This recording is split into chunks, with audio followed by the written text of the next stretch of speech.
Good morning, this is Kathy, and this is the pre-market analysis for Monday, July 7th. Hope everyone had a nice 4th.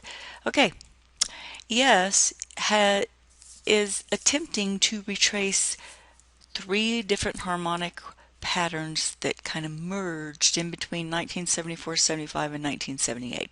The longer it holds below 1974-75, increases the probability of going into retracement mode. The first hurdle, though, is going to be to whether it holds or not above that rising 50, which is 1970-75-ish, for a validation of the bullish cross. If it holds below there, and then the 1969, the implication it increases the probability of retracement mode, ideal minimum target 1962, ideal target 1936.25, and scaling points along the way as shown on the fibs, or you can use the green zones. There's also a gap at 1967.75. Profile wise, Friday, of course, was a very small holiday type formation, but it did do a great job of trying to fill in some imbalance above the 1974-75 region, the upper portion of the previous day's session. So I'd be looking for either a break above 78.25 or below that 71.75 to get away from that session. Otherwise, the implication is it's going to try to fill in that imbalance. Upside targets have to depend on fibs.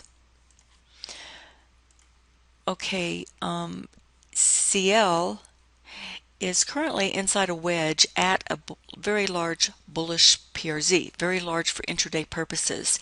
Now, as long as it holds above the 103.86, it's trying to go into retracement mode, but I would say not until it can hold above the wedge resistance line. Would that increase the probability of going into retracement mode, because it has held above this 103.86 several times, right? But failure to break above first that bearish cross validation and the wedge resistance. So a hold above 104 is going to be important.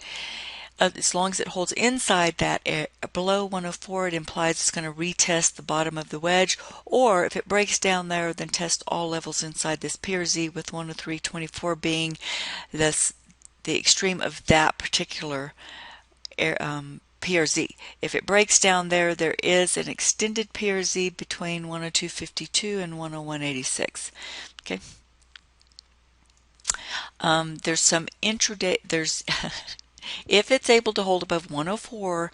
I don't have any fibs drawn yet. I'm not going to draw fibs until I know we're not going to make a lower low, because it's been eking little lower lows, so that kind of messes with harmonic rotations.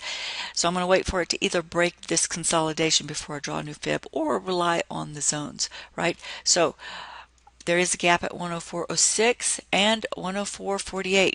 I want to see it hold beyond 104.26 or 103.60. Until then, it's in a sideways range.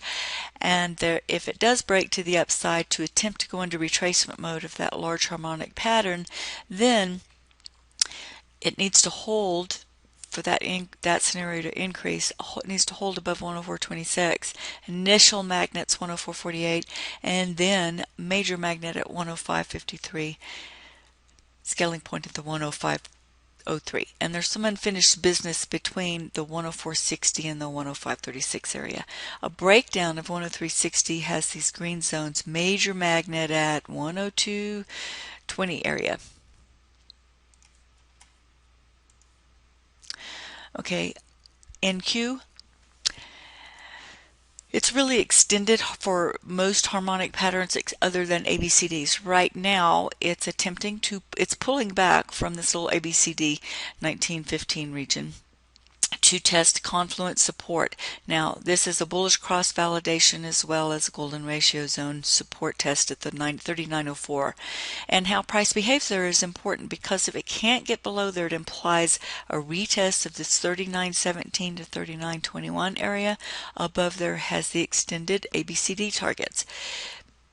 If price is able to hold below 3904, that increases the probability of going into retracement mode and testing and seeking. I want to see how behaves at the 38.83. That's going to be an important because that's the bottom of a wedge type formation, right? This is pretty extended type wedge. First of all, it broke above it, and so if you extend the wedge, it's going to need to hit it one more time for it to be what an ideal wedge, right? So for now, I'm not going to keep that up there. I'm just, because I already have levels that confluence with that. I want to see how it behaves at 39.17 or 39.04. Profile wise, there is unfinished business between 39.18 and 39.04.25, so potential chop within that region. Failure to chop around and fill that in gives us clues, because a break to the upside without doing that is a sign of strength. A break below 39.0250 implies a retest of 38.9650, and below there is some unfinished business way down here below 38.7550, down to 38.5125, or the gap at 38.48.